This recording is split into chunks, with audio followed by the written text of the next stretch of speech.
Okay, Cassidy, are you ready to start? And Mr. Stopper, are you ready? I am, Your Honor. Okay, Mr. Ross is here. All right, we are on for a hearing on your motion to suppress, Mr. Stopper, and this is the case of James Ross Jr. It's 20 T-527.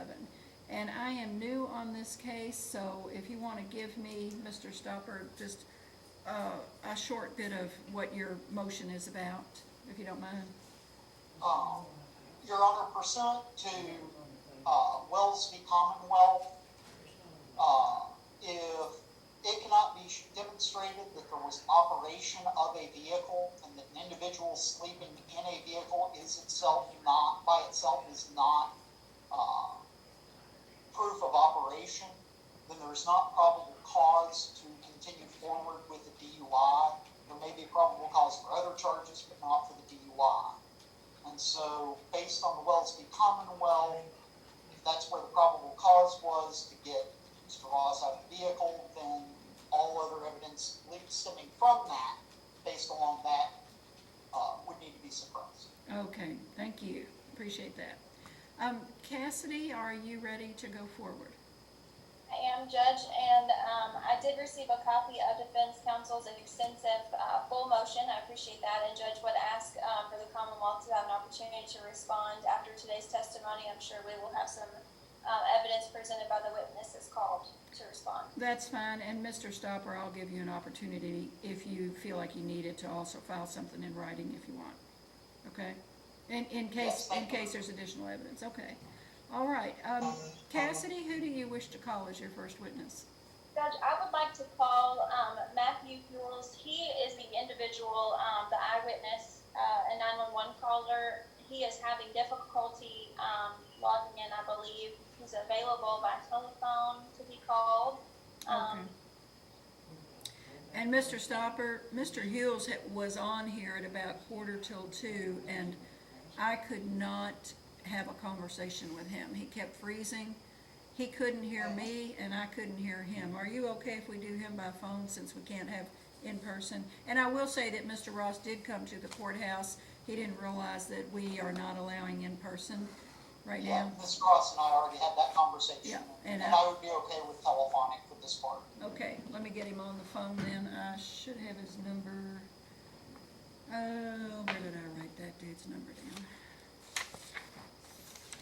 Cassidy, do you have it? I gave it to you at one point, but. I have it. It is 667 Okay, 0733. thank you.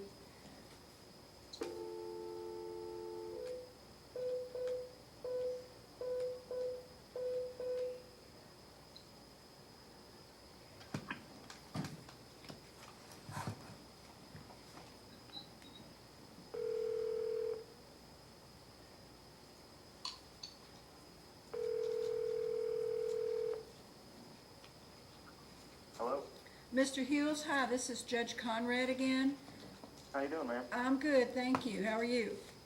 Oh, 5'8" and overweight. I have Zoom on, and I have Miss Dees. I have Mr. Ross, who's the defendant, and Mr. Stopper, who is Mr. Ross's attorney. I'm going to swear you in, and then Cassidy is going to ask you questions. So let me ask you to raise your right hand. Do you solemnly swear that any testimony you give will be the truth, the whole truth, and nothing but the truth? Yes. And let me know if you cannot hear Cassidy, and Mr. Stopper and Cassidy, if you can't hear Mr. Hewells, just say something, okay? All right, Cassidy, I'm ready when you are. Thank you. Mr. Hewells, would you state your full name for the record? Matthew David Ewell, And where do you reside? 5844 Fallen Timber Road, And where are you employed? Cowboys Food Store. Is that location in Henry County, Kentucky? Yes, ma'am. And what kind of establishment is Cowboys in Henry County, Kentucky? Gas station, What city is it located in? Pendleton. Okay. And were you employed and on duty on March the 12th of 2020? Yes. And what were you doing while on duty? Are you a clerk, manager? I'm a clerk. Okay. And would that time frame be around 2 a.m.? Yeah, I was working the third shift that night. The third shift? Okay. And as a clerk on duty at the Cowboys Pendleton gas station, while you're on duty, do you have the visibility to see the parking lot for your establishment? Yeah, everywhere I stand or anywhere I walk in the store, there's always a camera. I can see my parking lot or whoever's in my store. Okay. And as a store clerk, do you regularly monitor those cameras and out the windows in your parking lot area? Yes. Okay.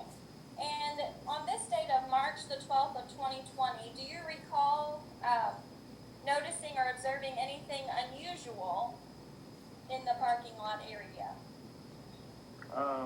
A car, black sedan, was sitting in the parking lot for probably an hour before I went out there and made contact with them. And then it was probably another hour and a half, maybe 2 hours before I called. And because my boss told me to call the police. Okay. So I'm going to back you up. You stated that you saw a black sedan sitting in the parking lot. Was this parked in a parking spot? No. Where was it No. in your parking lot? Do you recall? It was like right where, well, pump one is on the left side of the parking lot.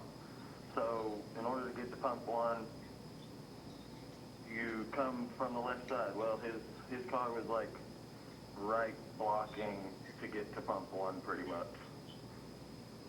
Okay. Maybe And- 10 foot away from it.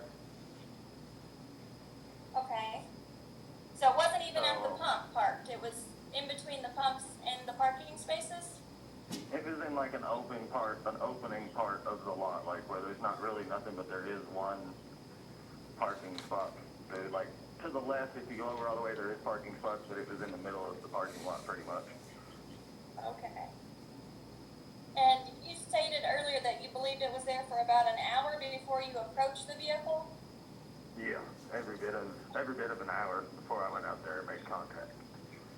Okay. And when you made contact with the vehicle, was anybody inside? Yes, there was a guy in the driver's seat. He was asleep behind the wheel, and the car was running.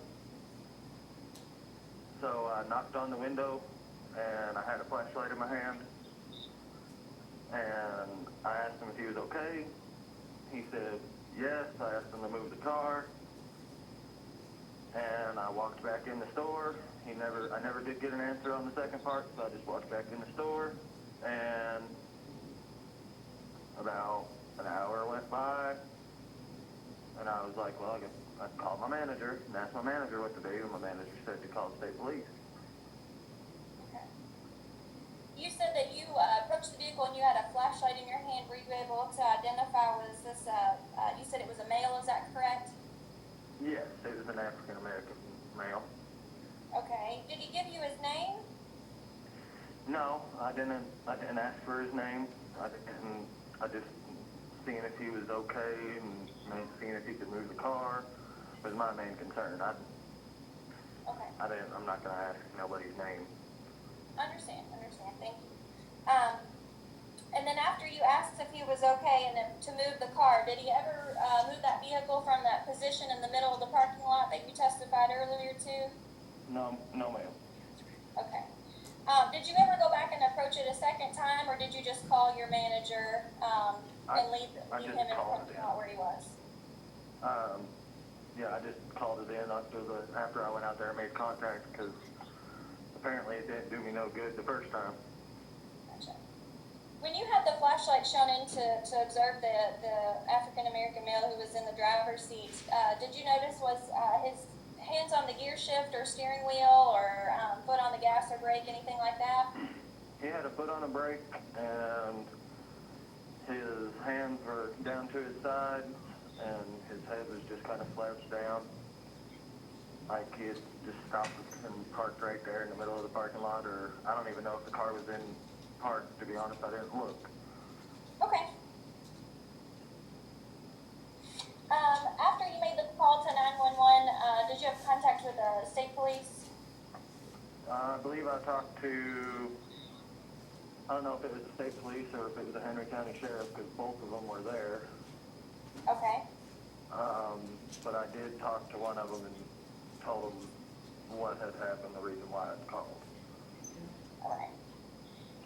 And is there anything, any details you'd like to provide in addition to the court on what you observed from the black sedan, parked sitting stationary in the middle of the parking lot area on the night of March the 12th when you were on duty?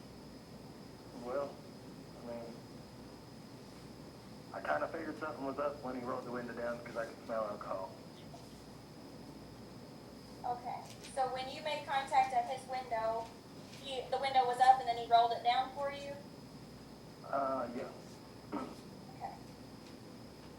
And you smelled an alcoholic beverage coming from inside the vehicle? Oh, yeah. Yeah. Every time you could get, I did volunteer firefight for a while. I can tell. I can smell it. Like, I work at a convenience store, I could tell if somebody's been drinking the minute they walk in. You worked where? I'm But- sorry, I couldn't hear what you said. Do what? He said he worked at a convenience store, working at a convenience store. I'm sorry. Okay. Judge, I have no further questions for this individual. I would have liked for him to have seen the defendant's face to make a visual identification, but I understand the circumstances wherein he cannot visually see this defendant. Okay. Thank you, Cassidy. Mr. Stopper, are you ready to question this witness? Yes, Your Honor. Go ahead. Mr. Hewells? Yes, sir. Just trying to understand the layout of this parking lot. You said pump number 1. You got 4 pumps. Is pump number 1, if you're facing the gas station, is that the pump on the left or the pump on the right? Maybe a pump on the left. Okay. So And there there's are actually 2 entrances 7 into this pumps gas at my station store. off the street, correct? Okay, you all were both talking. He was trying to add, Mr. Stopper, that there were 7 pumps total. So, Mr. Stopper, can you ask your question again that you just asked? He didn't hear it. Okay. There's, to clarify, you've got the 4 that are kind of grouped together and under an awning, and then you've got 3 that are off to the side used for larger trucks. Right. Correct? Okay. Pump number 1 is one of the ones under the awning. Under the awning, yes. Okay. You said if you're looking at the store, it's the pump on the left. No, if you're looking at the store, it's the pump on the right. So it's the pump on the right. Yeah, if you're standing out by the road and you're facing the store, it's the pump on the right. Okay. So you've got on your store from the street, they're from the main street. I'm trying to figure out from Pendleton Road. There's 2 turn-ins into your parking lot, correct? Correct. One from 146 and one from 153. I'm looking at Pendleton Road. There should be there's one that's real close to your sign that has the numbers on the gas, and then there's another one that turns in a little bit earlier for your larger truck space. Is that correct? Correct. Okay. And so we're saying that this black sedan that pulled into that first one and was parked somewhere in between your awning pumps and the larger truck pumps, correct? I don't have park your truck pumps. The pumps at my store is all under the awning. But there is a kerosene pump over there. But it's an open lot. I worked at the old Valero, not the new Valero. It's the one on the right side of the road, not the one on the left side.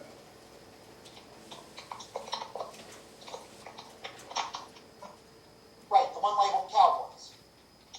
Right, they're both Cowboys. There's two of them that's Cowboys there.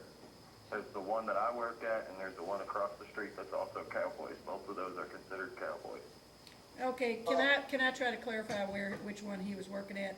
So, I know which side of the road, and I'm talking about 153, that the big truck stops are on, and the McDonald's and the Subway. Did you work Right. did you work at the Cowboys that was on that same side of the road as those Correct. businesses? Okay. You know what he's talking about, Mr. Stopper?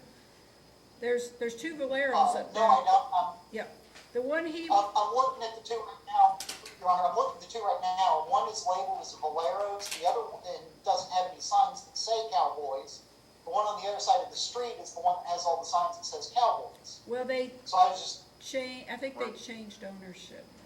They both changed ownership. They were both owned by the same company, but one was Cowboys and one was Valero. But not at that time. At the time of this happening, they were both Valero. Okay.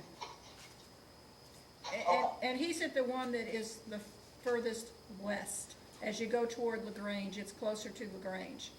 The other one is closer to Newcastle. And that's the one that has the outside truck pumps. I don't have that. Okay. okay.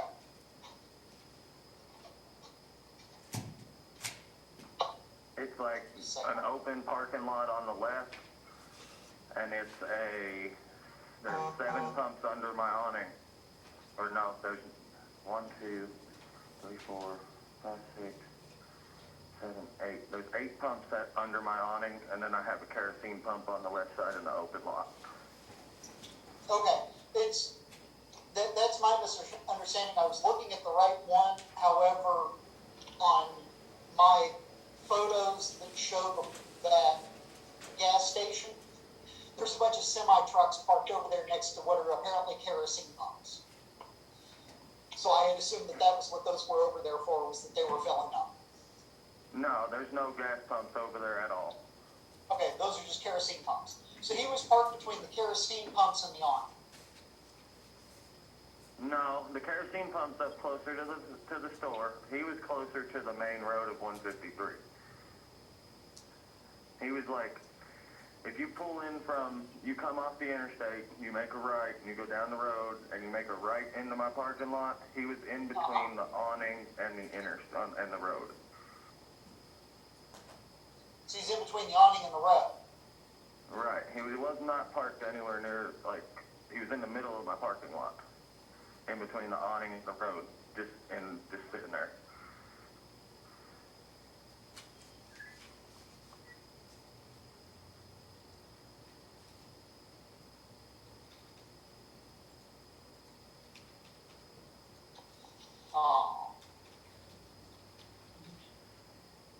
You said that there's a parking area, or that he was parked near where some people normally park, or that there was a parking spot near where he was situated? No. He No. wasn't in it? But There's he the parking was spot that's near close it? up to the building, and if he was from where he Okay. was, if he would have continued straight like another football field, he might have been at the edge of the parking lot and been able to be in a spot that could be considered a parking spot. But he was in my middle of my parking lot. And my Okay. only has you pull up to the pumps and it's got ones against the building, so it's not really, it's all open traffic area.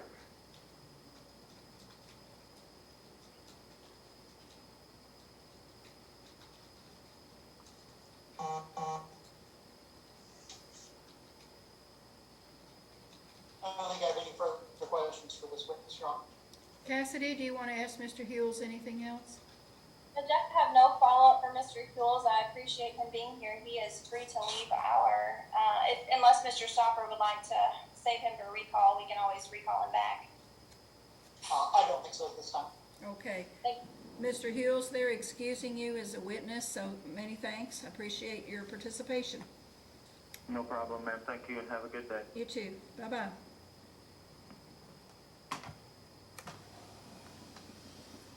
Okay, Cassidy, do you have a next witness?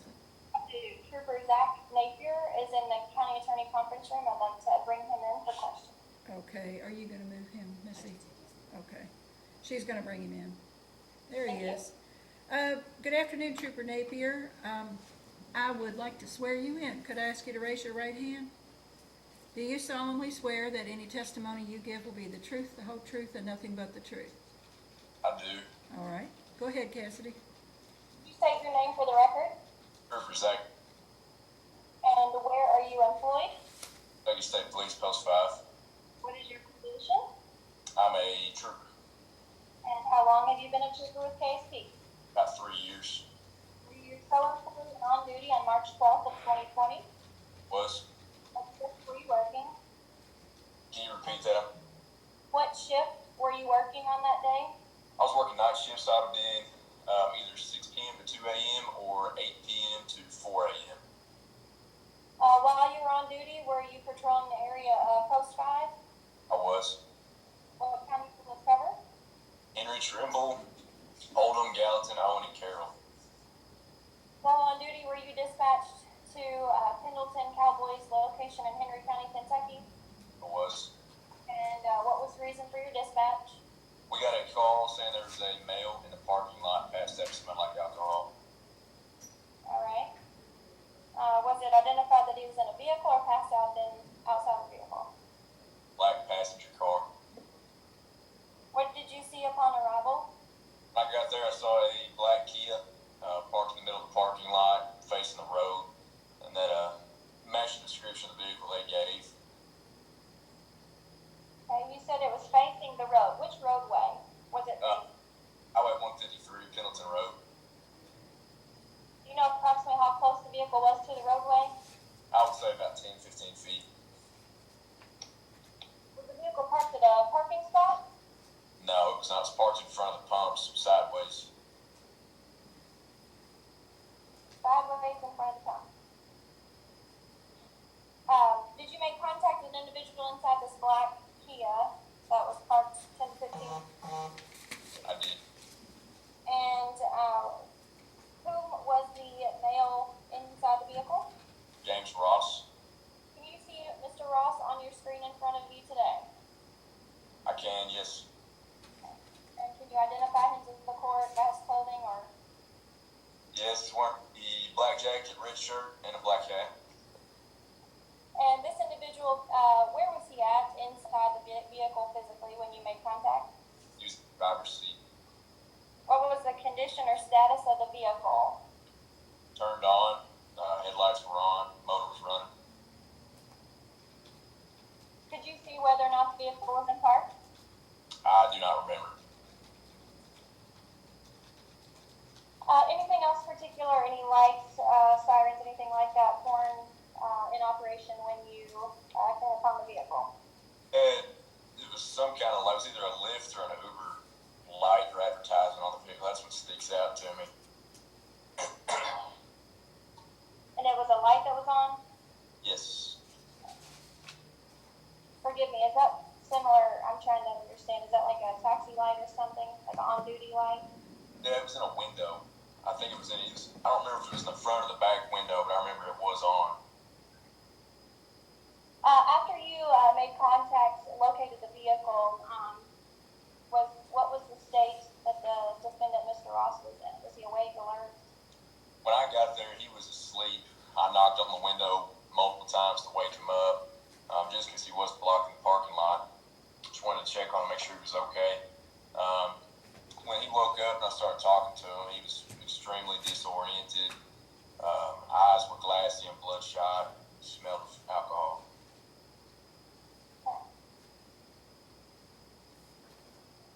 And in your training and experience pursuant to being a Kentucky State Police trooper, at that time, did you further your investigation based on the physical observations you made in addition to the location of the vehicle? Yeah.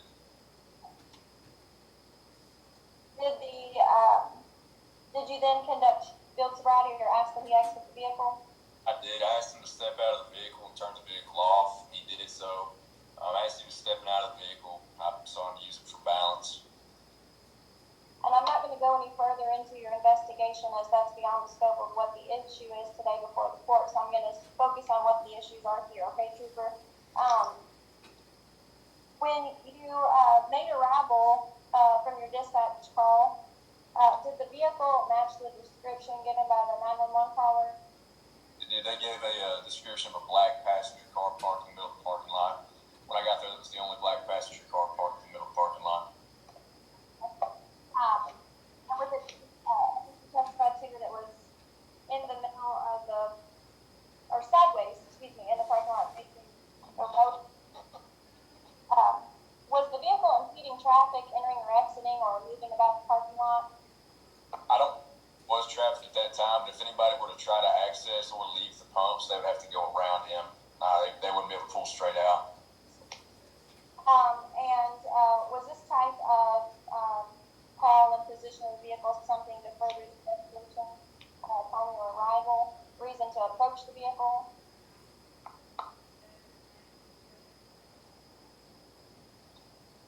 Sorry, did you hear that? Did you hear what I asked? I'm sorry, Trooper. Question. This type of behavior and nature of the way the vehicle was parked, would that give you reason to approach the vehicle in your training and experience? Yes, absolutely. When you physically observed Mr. Ross sitting in the vehicle, do you recall whether or not, I know you said that you didn't see whether or not the vehicle was in park, but did you notice his hands on the wheel or foot on the gas or brake? Honestly, I don't remember where his hands were, where his feet were. I know his feet were down by the pedals, but I didn't see if they were pushing pedals. Did Mr. Ross make any statements to you as to how he arrived there, where he was headed? He had told me he had picked up somebody and he'd gotten done with that drive and he was trying to get back to Louisville. But he didn't tell me where in Louisville he was going. Was he aware of how long he had been there? Did he make any statements as to regard? Yes, I asked him. He said he thought he'd been there for about 20 minutes.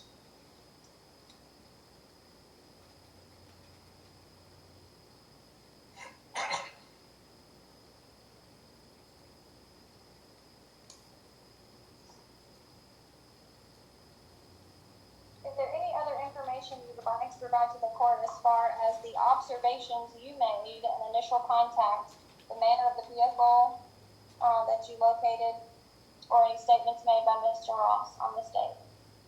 Just with everything combined, he's facing the roadway, not in a marked parking spot, 10 to 15 feet away from the vehicle. Had open container next to him and told me he'd been drinking, and so he was trying to get back to Louisville.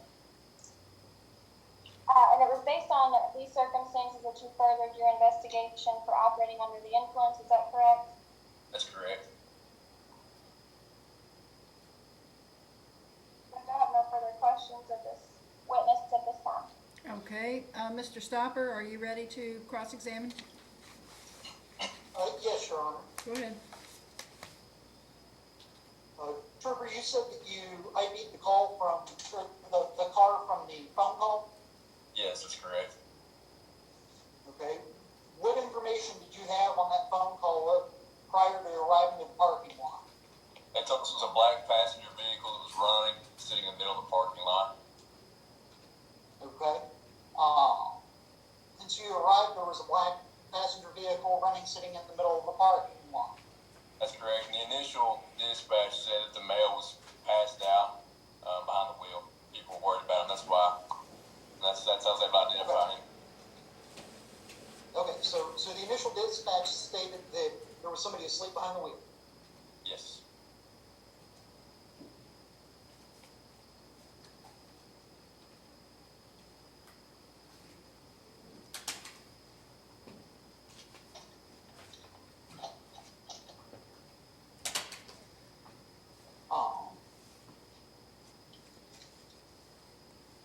Let's see. Trooper, do you remember what the weather was that night? I noted my citation was clear. About temperature. I mean, I was outside dealing with him for however long it says in my citation, so I was able to successfully complete what I needed to. So I wasn't too cold, wasn't too hot, wasn't anything like that. Wasn't below freezing. I don't remember the the exact temperature that day. I didn't note that on my citation. I'm not expecting you to remember the exact temperature. I'm saying it wasn't below freezing. It was warm enough that you were outside for over half an hour without needing a coat, something like that. Right, yeah, I don't know if it was below freezing or not, but I know it was normal enough. It was normal enough for March. Correct. At 2 o'clock in the morning in March. Correct. Not unseasonably warm. Right. Okay.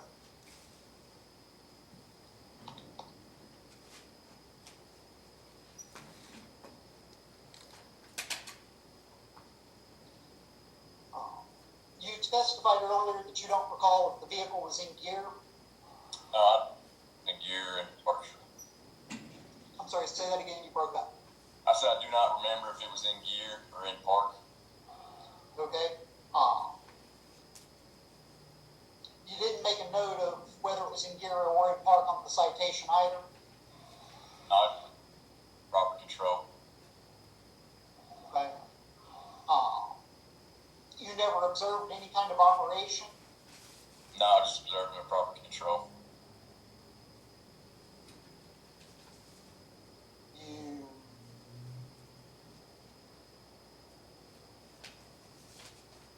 Is the phrase you're using, Trooper, you observed improper control? No, man, in physical control, in proper control. He was in proper control of the vehicle. Okay, thank you. I'm just not familiar with that phrase. I hadn't heard that before. When you say improper control of the vehicle, you mean that he was sitting in the driver's seat? He's sitting in the driver's seat, ignition was on, or keys in the ignition. But that's all you mean by that? Great. Way, based on my investigation, he had the intent to leave, so that's why I furthered my investigation.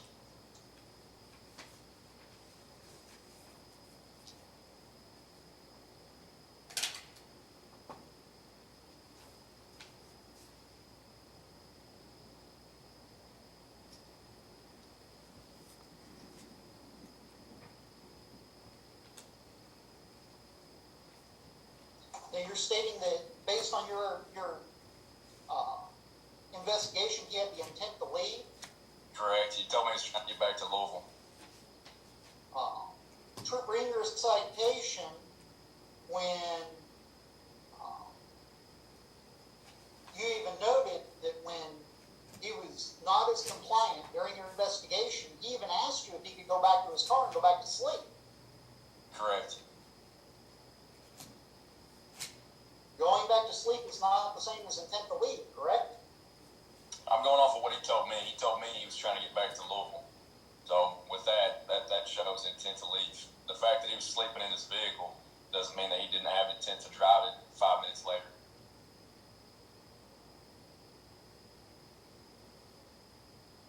After a 5-minute nap? I mean, it could have been any time he chose, but that doesn't mean that he's sleeping there for the night. But you didn't note in your citation that he had this intent to leave. I'm going off the statements. That's what he told me, so that's what I'm testifying to. Okay, but in your citation, you noted that he then stopped and asked if you could just let him continue sleeping in his vehicle. Yes, he terminated my field sobriety because he couldn't complete it, showing too many indicators, and that's when he asked if he could just go back to sleep in his vehicle. So he asked you if you could go back to sleep in the vehicle. Yeah. Okay.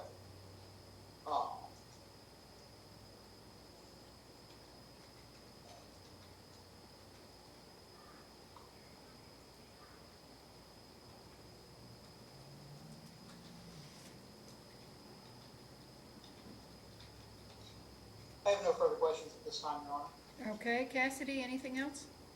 You have nothing further of this witness. Can the trooper be excused?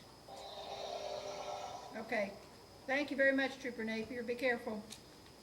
Well, have a good day. All right, you too. Cassidy, do you have any other witnesses? Judge, I have no further witnesses. I'm prepared to make a short or brief verbal argument, but would renew my request to make a written response. Okay. Before you do, Mr. Stopper, can I understand, are you gonna call Mr. Ross or not call? No, Your Honor, we're not going to call Mr. Ross at this time. Okay. Cassidy, you're welcome to make a short statement if you want to, or you can put it in writing, whatever you're more comfortable with. you can do both if you want to. What do you want to do?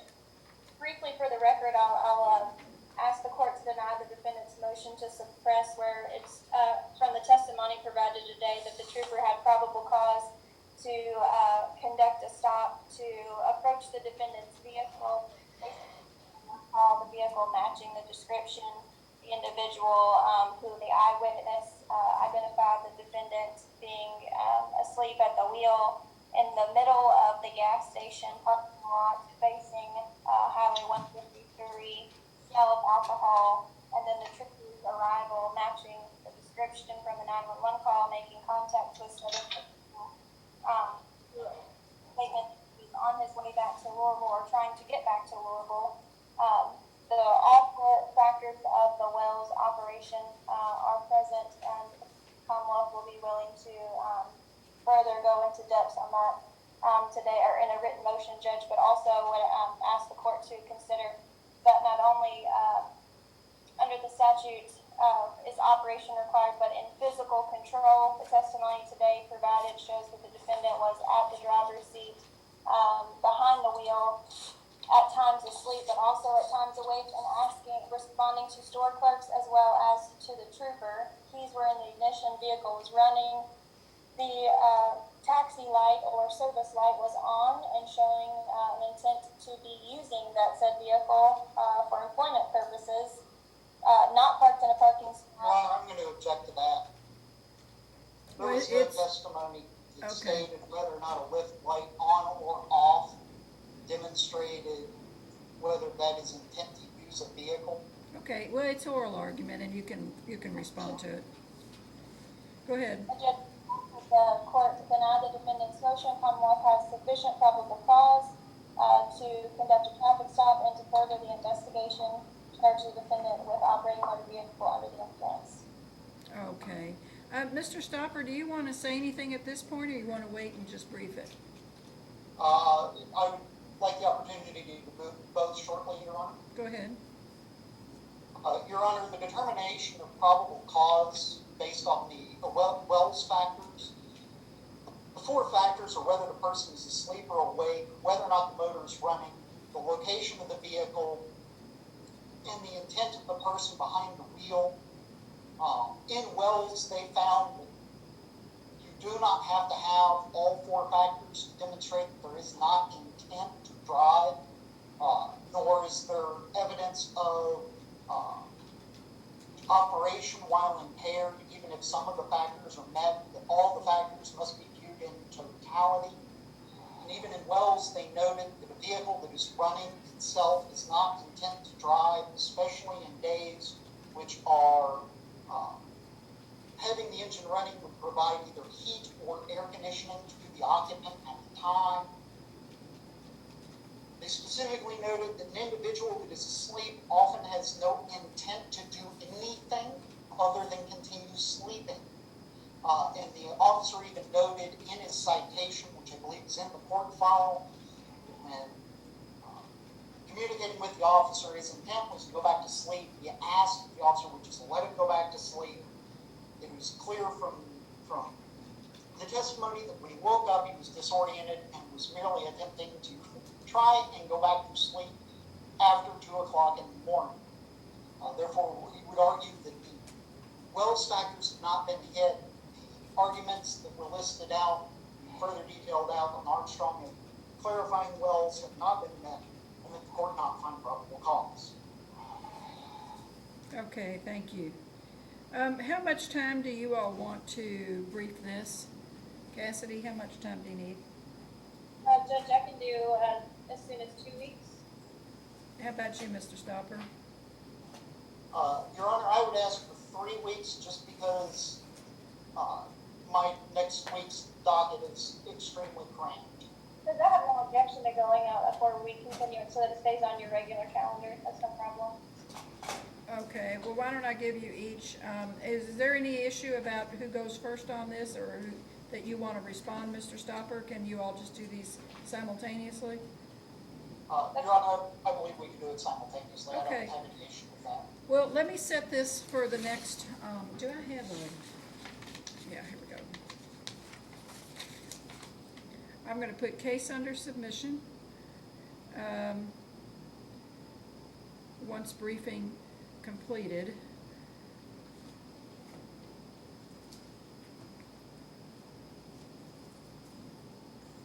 What's 4 weeks, isn't it? The 10th, February 10th?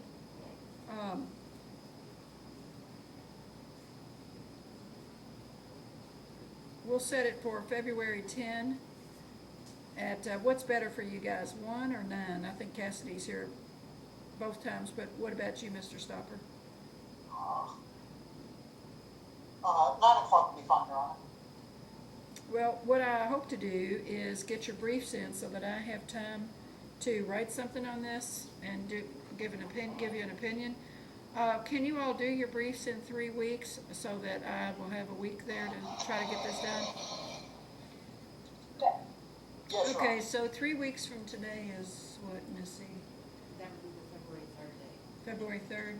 All right, so your briefs will do by February 3rd. Yes, Your Honor. Okay. All right, well, thank you, and then I'll just show next court appearance for Mr. Ross for you is February the 10th, and I hope to have an answer on this by that time. Okay,